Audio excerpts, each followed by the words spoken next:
जय माँ काली। भारत माता की जय। भारतवासियों, ये जो अरशद मदनी ने बोला है, जो इसने आतंकवादियों का सपोर्ट लिया है और कहा है भारत में किसी यूनिवर्सिटी का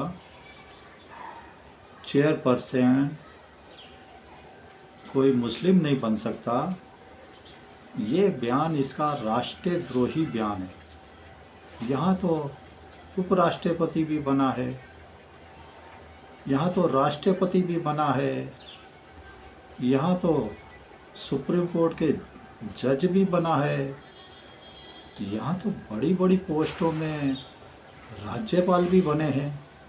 ये इसका राष्ट्रद्रोही बयान, अगर इन पर अब लगाम नहीं लगाई गई भारतवासियों, तो ये जो धमकाते रहते हैं ना कि दंगा हो जाएगा, दंगा हो जाएगा, तो दंगा होने से कोई नहीं रोक सकता।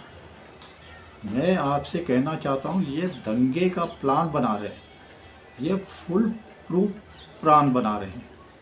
जैसे इनको मौका हाथ लगेगा वैसे ही ये दंगे पर उतर आएंगे। इसलिए मैं सनातनियों को बार बार चेतावनी देता हूँ कि आप लोग भी तैयार रहिए। लेकिन अभी तो जब तक बीजेपी की सरकार है तो इनके फरिश्ते भी ऐसी हिम्मत नहीं कर पाते, क्योंकि ये लोग कायर लोग हैं। अब अरशद मदनी है कौन? अरशद मदनी जमीयत उलेमा-ए-हिंद का चेयरपर्सन है, अध्यक्ष है, और ये दारुल उलूम देवबंद में इस समय प्रधानाचार्य बना हुआ है, प्रधानाचार्य। और ये अपने आप को एक इस्लामिक भारतीय विद्वान मानता है, जबकि इसका भारत से कोई संबंध नहीं है, जैसे इसके बयान आते हैं। और ये जब देखो भारत को तहस नहस करने की, हिंदुओं को धमकाने की, सरकार को धमकाने की धमकियां देता रहता है। मेरा मानना है, देखिए, इसने पहले भी असम में एनआरसी के लिए बकवास की थी। एनआरसी जो असम में हुआ था, उसके लिए इसने उल्टा सीधा बयानबाजी की थी, तब भी उस पे इसके ऊपर मुकदमा दर्ज हुआ था। लेकिन मैं बताना चाहता हूँ आप लोगों को, अगर बीजेपी ने इनके ऊपर लगाम नहीं लगाई, अभी भी भाईचारे के चक्कर में इनको छोड़ा, तो ये भारत को बहुत ज़्यादा नुकसान पहुँचाएंगे। जैसे फ़ारूक अब्दुल्ला हो गया, उमर अब्दुल्ला हो गया, महबूबा मुफ्ती हो गई, ये अरशद मदनी हो गया, अब्बू आजमी हो गया, और ये राशिद अलवी हो गया कांग्रेसी, और ये जो उत्तर प्रदेश में मुल्ला मुलायम जो बन के घूम रहा था, बोलता था मैं मुल्लाओं का सरदार हूँ, उसका बेटा, समझे ना, छोटा मौलाना अखिलेश यादव। अब इनके ऊपर सरकार को वार करने का समय आ गया है।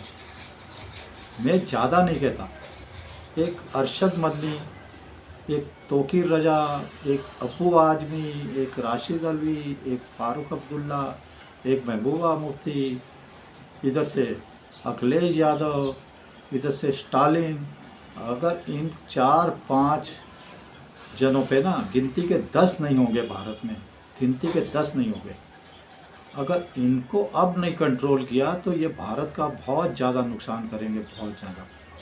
मेरा मानना है कि यही वक्त है, सही वक्त है, यही वक्त है, सही वक्त है इनका इलाज करने का। क्योंकि जब देखो दंगे की बातें करते रहते हैं, कितने जिहादी निकल के आते हैं, दंगे की बातें करते रहते हैं।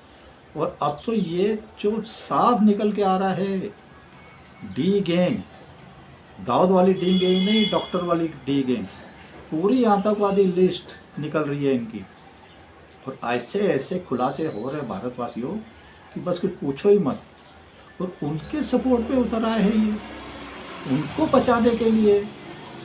मतलब कितने खुश हो रहे हैं कि ये हिंदुओं को मारने का, लाखों लाखों हिंदुओं को मारने का प्लान बना रहे थे, हमारे सनातन मंदिरों को उड़ाने का प्लान बना रहे थे। देखिए अभी अभी खबर आई है, हंदवाड़ा में 2 आतंकवादी, समझिए उनको आतंकवादी, क्योंकि हमारी सुरक्षा एजेंसियों ने कहा है कि जैसा ये काम कर रहे हैं वो आतंकवादियों की लिस्ट में, और वो 2 नाम है हंदवाड़ा से, शहनवाज खान, इसकी उम्र है 23 साल, और इसके साथ शामिल है अब्दुल लतीफ़ जो इसका सगा बाप है। अब्दुल लतीफ़ जो इसका सगा बाप है, उसकी उम्र है 53 साल। ये आम नागरिकों की तरह, सुरक्षा एजेंसियाँ कहती है ये आम नागरिकों के तरह जीवन जी रहे थे और आम नागरिकों के जैसे जीवन जीने वाले हैं, लेकिन ये देशद्रोही, राष्ट्रद्रोही और शातिर दिमाग के हैं। ऐसे ही मैं कहता हूँ आपके आसपास भी ऐसा कोई जिहादी छुपा हो सकता है। हमारी सुरक्षा एजेंसियों ने कहा है, इनको गिरफ्तार किया है, पुलिस और सीआरपीएफ ने मिलकर इसको गिरफ्तार किया है। इसके पास से पिस्टल, जिंदा कारतूस और 800 ग्राम के लगभग हीरोइन जैसी दिखने वाली कोई चीज़ बरामद हुई है, जो कि जन हानि पहुंचाने के लिए बहुत नशीली है, नशेड़ी, और आतंक के लिए ये लोग बिल्कुल समर्पित थे। बाप बेटा, सगा बाप बेटा। बताइए, शहनवाज खान उम्र 23 साल और अब्दुल लतीफ़ बाप, इसका सगा बाप, उम्र 53 साल। हमारी एजेंसियां कह रही है ये आम नागरिकों के वेश में छुपे हुए शातिर दिमाग, देशद्रोही और भयानक लोग दोनों हैं। तो इसका खानदान ही ऐसा होगा। कहते हैं ना, जैसे बच्चों का कोई रोल नहीं, औरत का कोई रोल नहीं, बाप को नहीं पता, सब पता होता है इनको। ये जिहादी हैं, इनके बच्चों को भी पता होता है हमने जिहाद में शामिल होना है, हमने हिंदुओं को मारना है, हमने यहूदियों को मारना है, हमने क्रिश्चियनों को मारना है। ये बचपन से सिखाते हैं, इनकी पैदाइश के समय से ये सिखाना चालू करते हैं कि तुम सिर्फ इस्लाम इस्लाम इस्लाम करते रहो और बाकी दुनिया में कोई ना रहे, किसी को जिंदा नहीं छोड़ना। यही सिखाते रहते हैं भारतवासियों। और अब मैं फिर से सावधान कर रहा हूँ, ये जो 8-10 है ना, 8-10 इनका इलाज होगा तो बाकी तो सब कायरों की तरह कैसे चुप करके बैठेंगे आप सोच भी नहीं सकते, क्योंकि ये लोग कायर लोग हैं। ये छुप छुप के वार करने वालों में से, ये सामने इनकी औकात नहीं है भारतवासियों, मैं आपको बताता चलूँ। लेकिन अरशद मदनी जैसों का इलाज अब बहुत ज़रूरी हो गया है, और जो इनके बचाने वाले हैं अब इनको नहीं बचा पाएंगे। जैसे पूरा इंडी गठबंधन मिलके इनको बचाता है, वो तो खुद ही टुकड़े टुकड़े हुआ पड़ा है, वो तो खुद ही टुकड़े टुकड़े है, उनमें तो खुद ही जंग लगी हुई है, होड़ लगी हुई है कि मैं नेता के मैं नेता। अब ये इतने बेशर्म, इतने हो गए हैं कि अब खुला भारत को धमकियां देने लग गए हैं, हमारे सरकारों को धमकियां देने लग गए हैं। जो आतंकवाद का पक्ष ले उसके लिए तो उसको आतंकवादी मान लिया जाए। डॉक्टर रंगनाथन जी कह रहे थे, डॉक्टर रंगनाथन जी, जो आतंकवादियों के जनाजे में शामिल हो, जो आतंकवादियों का सपोर्ट करे, जो आतंकवादियों की मदद करे, जो आतंकवादियों को छुपाए, जो आतंकवादियों के पीछे खड़ा हो, उनको बिल्कुल आतंकवादी ही समझा है जाए। मैं बिल्कुल डॉक्टर रंगनाथन जी की बात से सहमत हूँ। वैसे तो वो लेखक हैं, अभी मैंने उनकी कोई किताब पढ़ी नहीं है, लेकिन कितनी सच्ची बात की है उन्होंने, अच्छी बात की है, सुंदर बात की है।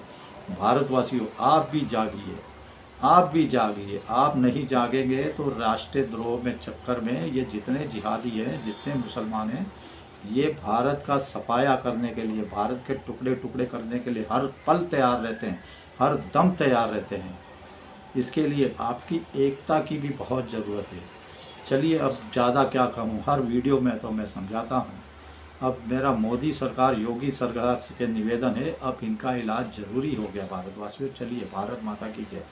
जय श्री राम, जय श्री हनुमान, वंदे मातरम, जय हिंद।